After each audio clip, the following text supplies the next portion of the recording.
Welcome, gamers. Today I'd like to tell you a little story about how I came up with my Redneck Cooling System for the PS3. What you see before you here is a top view of the PS3. I put some electrical tape all around this thing because I was getting too many reflections to make the video, so I taped them off to dull down the reflections a bit because of the lighting that I have here. Okay, so I'm going to tell you this story from the start and right to the finish. I'll leave the actual cooling system, the Redneck Cooling System that is, and it's underneath. And I'll be showing you that as we move along here. What I'd noticed is one day I was playing, it was played for a few hours, and what happened is I wanted to move this to a different location to play it for the next time. So as I was picking it up, I noticed it felt really hot underneath the back here. Now I've got the camera zoomed in for a full frame of this thing, so I'm going to be moving the PS3 around from time to time to more accurately show you where I'm talking about here. Okay, so this is the back side here. Okay, there's the back side. And when I picked it up, I noticed it was warm back here at the back. The front, the area here, pointing here is the front where the disc loading tray is. And I picked it up and I noticed it was really hot underneath the plastic housing.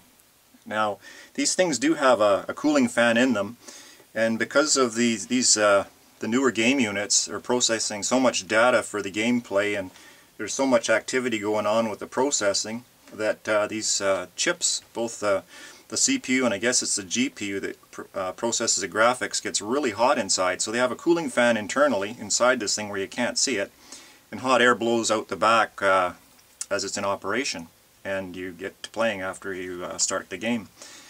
And like I say, after you play for a while it gets really hot. So like I say, when I was picking this up, I noticed it got really hot. And I thought to myself, geez, how can I cool this off without having to open it up and drill holes in it? So I came up with the start of this method, and I'll show you how it evolved into the final product.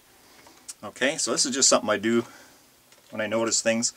Okay, so what I did is I got a couple of VHS tapes. These are out of the box. This is what happened before DVDs and stuff. We used to play tapes on VHS players. Some of your parents might even have some of these kicking around still.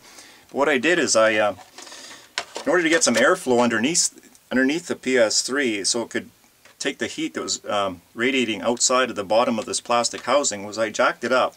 Now these tapes here are about 1 inch thick. So that'll create a tunnel underneath your PS3. So let's see, I'll orient this to give us the best view. And so what I did is I got a couple of these old VHS tapes. Mind you, you have to be careful when you set it on here, get it balanced, and if you're going to do this, don't put this too close to an edge of a table or anything like that, because it's not all that stable. You don't want to be bumping this thing, so if you can keep it on a floor, make sure that the carpet isn't obstructing the airflow underneath this thing. So that's what I did for the start, and it worked quite well. It was getting rid of extra heat. Then you ask, what's wrong with the heat? Well, the fan does its job as best it can to blow the hot air out of this thing and put some cooling air on top of the processing chips in these game units. And so I jacked it up and built this tunnel, you might say. So the air goes in from the front and goes underneath. You can see I can slide my hand right under there. These are up well, it's because of the extra more permanent thing. I've got more room under there. I got twice that amount. I got about 2 inches there because it's sitting on the part I'm going to be showing you near the end of the video. Okay, so this is the first, like I say, the first thing I did was just jack it up using a couple of VHS tapes. Mind you, they were still in the box, okay? So that created a tunnel underneath here so that the air would flow under here. And the way I figure it, since the back got hotter, that the heat would naturally rise, okay? The hotter the air, the less dense it is, and it will rise, and the cool air stays down low, okay? So I found that the reason most of these things will start to fail on you is because of excessive heat of these processors that are processing just so much data nowadays. So the cooler you can keep it, and the better off you'll be. The deal here is just so I didn't have to open this thing up and drill any holes or anything. This is just a quick fix, and I wanted to prolong the life of these things because, generally speaking, their life is shorter if they're in too hot an area. Like say closer to the floor is better. The air is a bit cooler there as opposed to your ceiling. And I figured I'd get more life out of this thing before those chips started to overheat. So then now I'll move on to what I came up as a more permanent solution to fixing this thing. So I thought to myself one day, I really don't like it sitting loose on those tapes. Okay, so what I did is, now I can actually show you. I'll just park these videotapes off to the side, get them out of the way, and we'll just tilt this up on its back, and I'll show you the front of it now. Now you see on the front there's these two wooden sticks, if you will.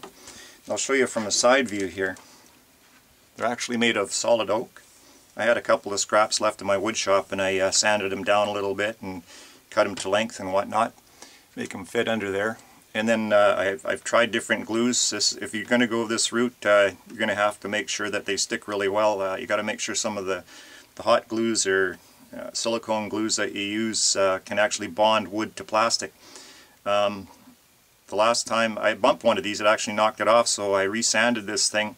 Actually sanded the bottom of the plastic housing of the PS3 to roughen it up so the glue would have something better to grab on. So I've got one side done with automotive silicone and the other side is done with hot glue. Okay, so I'll just give you this this view here from the front. We're looking at it from the front like you're crouching down in front of your entertainment unit or the table that you have it sitting on, perhaps even the floor.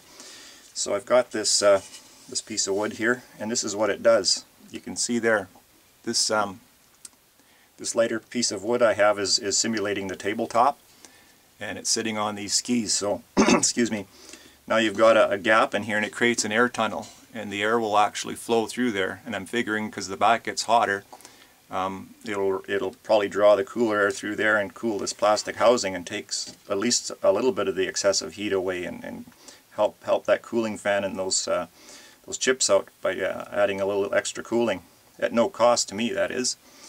Okay, so there's what it does. And I did one more refinement not too long ago, as I'll show you here. I noticed when I first put these wooden skis, if you will, on the bottom of this thing, it would slide around on a wooden or an arborite type of top, and I didn't really like the way it's sliding around, so off to the dollar store I went. And you notice here in the corner there's if you get the lighting on it right, it's a little sort of a clear rubber or silicone or whatever, and I stuck them on there. Like I say, you get a bunch of them for $1, over a dozen of them. And I noticed when I just stuck them on the wood that that they would start sliding around, because I guess there's some vibration from the van and or the hard disk drive that's in there. Okay, here's an actual close-up of one of these things. They look like an octopus suction cup on their tentacles. I don't know if you can see that, but they're sticky on one side. So you hold it that way. They're sticky on one side and all you do is stick them in, but like I say, I noticed these things were sliding around quite a bit when I stuck them on these wooden skis of mine to create the tunnel.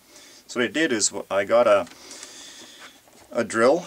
It's the flat type used for drilling holes in studs and floor joists, and it leaves a flat hole with a bit of a sort of a lead hole in the middle. So I just basically took the old ones off, these sticky feet, if you will, and then I just put a little flat pocket in there, if you will. It's a 1/2 inch diameter, if I remember rightly, and went down about a 32nd or a 1/16 of an inch into the wood, and then did the 4 corners like that. You see there's on each corner. There's two on each ski, so to speak.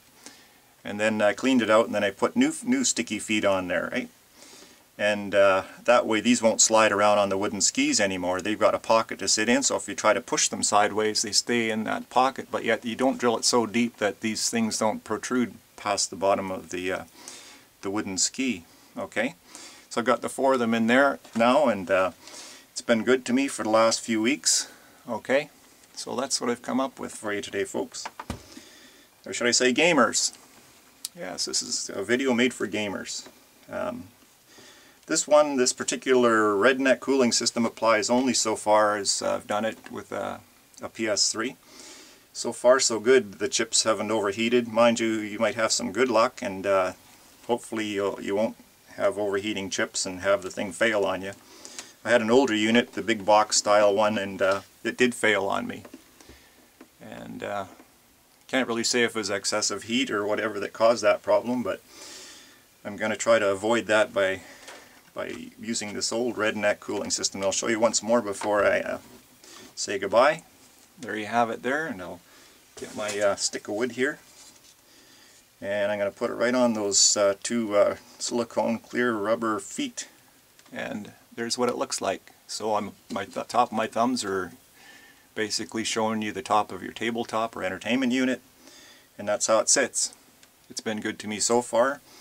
Any extra cooling you can add to these things without getting inside the things and risking an electrical shock and what have you. Never open these things up and go inside unless you've got some experience with these things, because there's some high voltage stuff in there, some condensers or capacitors. So don't mess around with these things inside, because you can get some real nasty shocks, if not lethal. Okay, so take care, gamers. There it is for today. Take care and have a nice day. Bye for now.